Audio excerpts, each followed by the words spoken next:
Bonjour à tous, mon nom est François Letarte et bienvenue sur ma chaîne JDR D30. Une chaîne consacrée aux jeux de rôle sur table. Faut que je m'avance, il y a des bancs de neige pour voir s'il y a des autos qui s'en viennent. N'est-ce pas de ça que je veux vous parler? Non. Je veux vous parler du Festival Draconis. C'est d'une des parties que je vais vous faire. Festival Draconis 2020. Cégep du Vieux-Montréal à Montréal. 28 février, 29 février, 1er mars. C'est gratuit, du jeu de rôle toute la fin de semaine. Vous pouvez vous inscrire au festivaldraconis.ca. Maintenant, je vais vous parler du jeu ultime.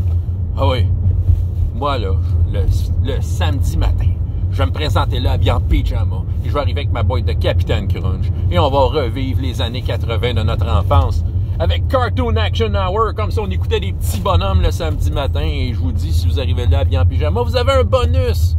Vous n'êtes pas inscrit à ma game, mais comment ça?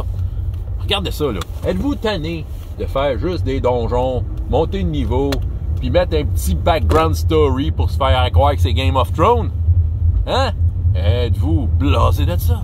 Êtes-vous blasé de ces games-là où vous êtes des investigateurs impuissants et vous pensez pas finir la game d'aujourd'hui devant des monstres effrayants? Ou en avez-vous assez de ces jeux où tout le monde décide de tout en même temps et qu'on essaie de vous faire passer le petit sirop Lambert avec le mot partage? Mais moi, j'ai une solution pour vous autres. Oh oui, le rock'n'roll, la musique électro-buzzante des années 80. Imaginez Jam et les hologrammes qui rencontrent Kid Video dans une aventure galactique où il y a une police, une force de l'oppression, la police galactique qui veut empêcher les gens d'avoir du bonheur à travers la musique. Ah oui, puis ça se bat à coups de fusil taser. Ben c'est là que je vous amène vers le dernier couplet de Roctosia, le scénario que je vous ai préparé. C'est Tommy Kay et les Star Kittens. Oh oui, vous allez interpréter cette belle gang-là. Regardez s'ils sont beaux. Le groupe de musique électro-buzzante. Tommy Kay et les Star Kittens était un groupe sur la Terre qui a été découvert par un extraterrestre appelé Dorn à travers son vaisseau galactique, un de ses deux vaisseaux. Et oui, il s'est trouvé pas mal cool. Il s'est dit, ça serait le fun que j'amène ça dans mon coin de la galaxie pour que je puisse faire découvrir ça à mes comparses, leur donner le bonheur que ces gens-là m'apportent. Ils les ont amenés dans leur coin de la galaxie. Ils sont devenus rapidement très populaires en faisant des tournées. Et oui, Dorn est devenu leur gérant de Tommy Kay, les Star Kittens. Sauf que la police galactique n'aimait pas ça. Le commandant, celui qui est à la tête de la police galactique, c'est juste quelqu'un qu'on voit avec une capuche à travers un écran cathodique puis qui donne des ordres avec une grosse voix de même. A dit, il faut les arrêter, les Star Kittens. Il faut arrêter parce que les gens n'écoutent plus l'ordre. La musique, ça crée le désordre, ça leur donne des idées de liberté. Bon, ben voilà, c'est ça le contexte que ce qu'on est. Et là, le dernier couplet de Roctosia, ce qui arrive, c'est que Dorn a préparé sur sa planète natale, la planète des Roctos, c'est un Rocto, Dorn. Bon, fait qu'il a préparé le plus gros festival de musique de tous les temps de ce coin. Ben, en fait, c'est le seul qui est arrivé parce que ça n'existait pas avant. Fait que c'est ça, pour que les gens puissent avec... en fait, c'est une race que s'ils sont dans le bonheur et qui sont en harmonie devant un festival, ben ils créent un pouvoir qui pourrait renverser la police galactique. Et aussi, retrouver le chemin vers la Terre. Ouais, c'est le bout que je vous ai pas dit, mais la police galactique a détruit le premier vaisseau de Dorn. Vous avez manqué cet épisode-là? Vous savez, vous étiez le samedi, c'était le samedi que ça passait. Parce que, tu sais, à l'époque, on n'avait pas de vidéocassette, là, fait qu'on pouvait pas enregistrer les émissions. Fait que, vous l'avez manqué. Fait que c'est ça. Mais il s'est fait détruire son vaisseau puis qu'il y avait le chemin pour retourner sur la Terre. Donc, un des buts des Tommy Kay et Star Kittens, c'est de retrouver leur chemin vers la Terre. C'est un autre problème. Bon, c'est ça. Fait que là, le fameux festival, s'ils réussissent à faire le festival, à mettre du bonheur dans le cœur des Roctos, ah ben là, il va peut-être avoir de quoi. Un moment nouveau, un monde nouveau qui va se créer dans le coin de la galaxie. Et non seulement ça, Dorn, étant moindrement ingénieux, a réussi à comprendre comment ça marchait un radiocassette et il s'est mis à copier des cassettes, des chansons, des Star Kittens pour tout le monde. Fait que tout le monde avec leur baladeur, cassette Sony, ben, la marque des extraterrestres, là, ça, écoute de la musique avec leurs cassettes. Et voilà, le plan est... Les gens vont bientôt être libres de l'oppression. Est-ce que ça va se passer? Ça va être selon le scénario. Je vais vous présenter le band. Tommy Kay, vous faites Tommy Kay. Regardez ça, c'est cool. Le chanteur et guitariste charismatique du groupe, grand compositeur. Il a super plein de bonnes idées de chansons. Tout le monde l'aime, Tommy Kay. Tout le monde l'aime. On a aussi son acolyte, Michelle Cattrall. Regardez ça, ça a l'air un peu punk, c'est bars. Ben oui, c'est sûr. Puis elle fait des solos de guitare, les genoux à terre, elle joue super bien de la guitare.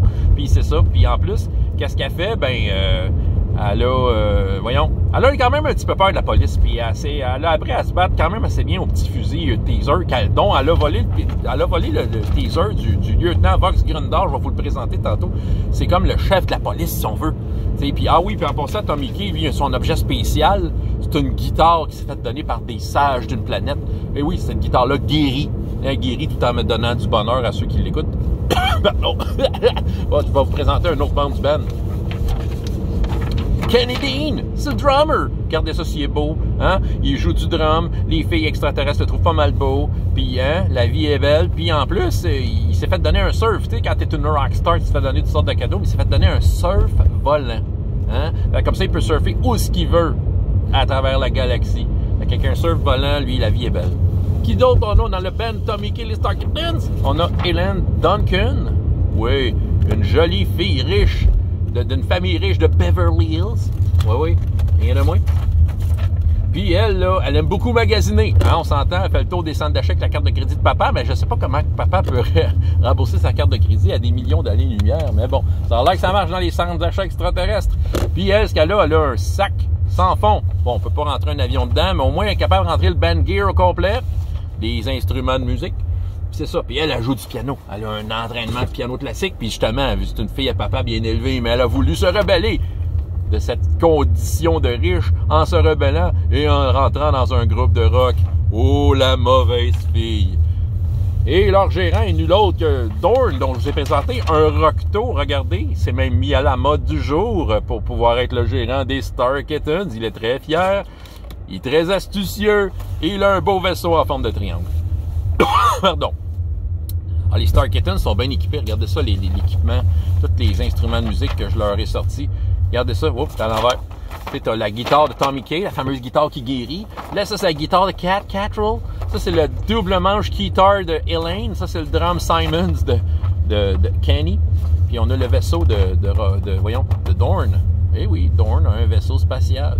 Mais il n'y a pas d'armes, en passant, pour ceux qui veulent faire du firefight. Fait que, c'est ça, il va falloir qu'ils se sauvent si jamais ils se font tirer dessus. Les méchants, maintenant. Je vous ai parlé du commandant, mais j'ai pas fait de photos. Vous êtes capable d'imaginer quelqu'un qui est dans l'ombre avec une capuche puis qui donne des ordres à travers un écran cathodique. Ben, c'est ça. Vous êtes assez fort pour faire une image de dessin animé des années 80 de ça, puis une voix... Vous êtes capable de vous faire ça. Avouez-le que, regarde, j'ai même pas fini ma vidéo. Vous êtes capoté. Vous avez déjà tout rempli mes places de ma game, mais je vais vous présenter quand même les méchants. Moi, je continue. Ça, c'est le lieutenant Vox Grundar. Il est super méchant. Ben, en fait, non. Il est méchant. Il est un peu épais, là, mais il est quand même dangereux. Il faut faire attention. Puis il veut vraiment mettre le grappin sur les Star Kittens. Non seulement, il est bien content que les Star Kittens ne puissent pas retourner sur la Terre parce qu'il veut être sûr qu'ils ne se sauvent pas. Pour donner un exemple à tout le peuple de ce coin-là de la galaxie, leur dire, voici ce qu'on fait avec ceux qui vous donnent des bonnes idées d'être heureux et de liberté. Fait que, hein, il veut faire plaisir à son commandant. Et évidemment, les Slogariens, la force de police composée de Slogariens. Vous avez remarqué qu'ils ont 4 bras? Ben, c'est ça qui les rend un peu dangereux.